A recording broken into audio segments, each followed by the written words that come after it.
comment discerner? Comment connaître l'Esprit?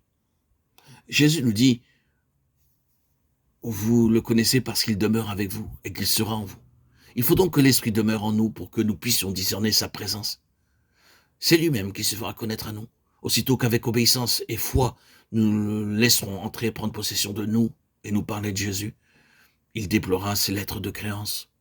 Il nous donnera lui-même la preuve qu'il est l'Esprit de Dieu. C'est l'Esprit qui rend témoignage, parce que l'Esprit est la vérité. 1 Jean 5, 6.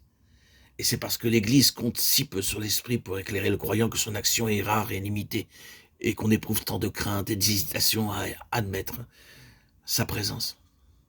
Lorsqu'on en viendra à compter sur lui et à lui laisser ainsi la liberté d'agir avec puissance, il saura prouver qu'il est là et faire discerner sa présence.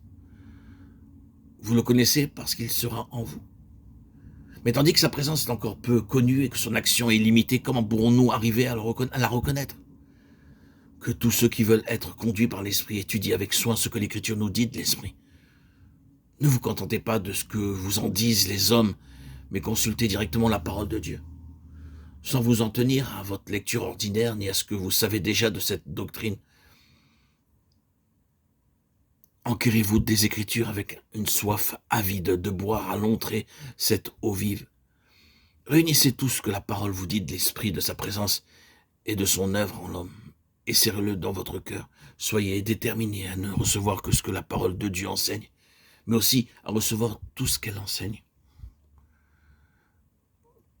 Poursuivez votre étude en demandant la lumière de l'Esprit, car si vous ne la faites qu'à l'aide de votre sagesse humaine, elle ne fera que confirmer vos vues erronées. Si vous êtes l'enfant de Dieu, vous avez déjà en vous l'Esprit de Dieu, quoique vous ne vous rendiez pas compte de son action. Demandez donc au Père d'agir en vous, par son moyen, de faire de sa parole vie et lumière pour vous.